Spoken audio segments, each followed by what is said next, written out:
3, and so happy to have you on this journey, learning how to be a better defender these 7 days. So day 3, it's all about keeping our hips forward. Keep our hips forward? What's that? Well, I'll tell you all about it and why our hips are so important for us being able to give our team an opportunity to transition out of an attack. Similar to passing, a lot of our success in digging is in correlation with our hips staying locked towards our hitter. At the very least, our target. If we aren't quick on our read, maybe our arms are naturally tight to our body, or the ball just gets on us too quick, the blowback from the attack will slam our platform into our body, causing the hips to give way, creating a new angle away from our preferred target. The other situation where our hips are most likely to open is when a ball is attacked outside of our body, maybe on the left, on the right. As we spoke about in day 1, about how our arms naturally sink back to our midline while tracking the attack. You can see here with Dayan's arms already connected in the midline with the ball being outside of his body.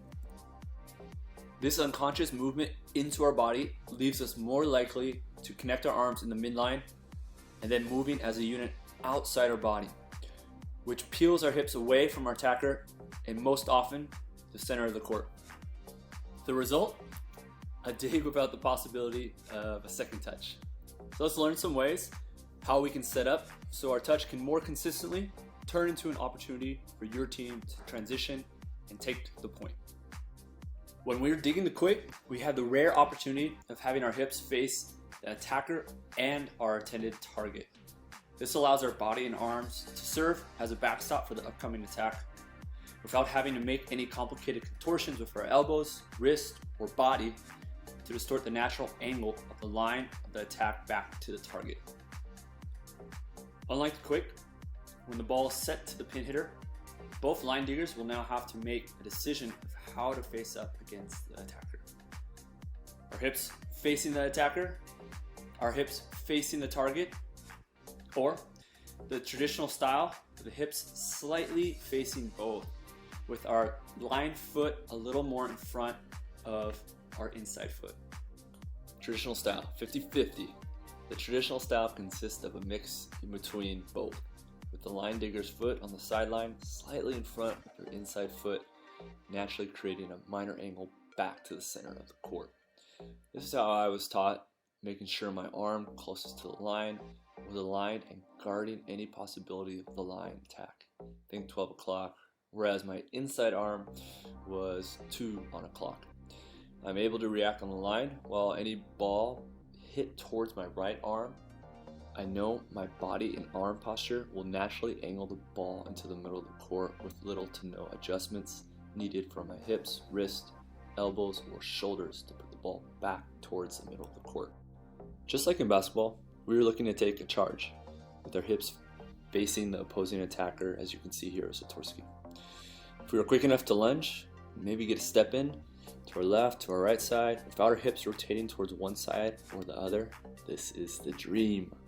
This isn't just a stab or reach to the side, this is a full commitment to getting the ball up, throwing ourselves in front of the ball and giving it a clear backboard to assure the ball will stay in the court and up, which we'll talk about later.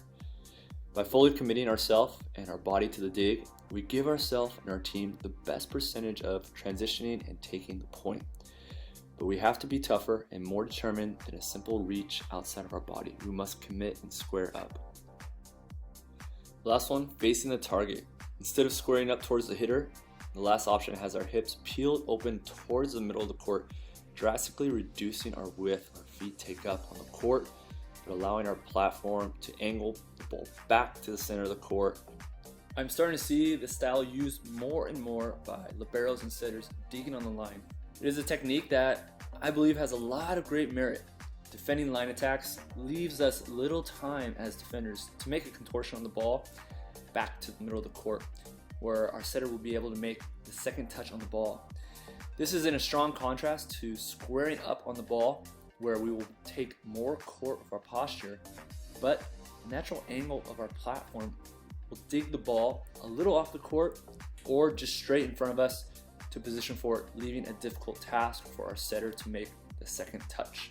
So get on the court with a coach, teammate, and have them attack balls to you on the line. Be curious to see which posture helps you dig more balls, which posture you can dig more balls to the middle of the court, and if there is a posture where you can achieve a happy medium for both. Find your own personal style for greatness. It's up to you. See you tomorrow, where we will discuss how to be a better and more consistent defensive player and our ability to dig the ball straight up. Better today, better tomorrow.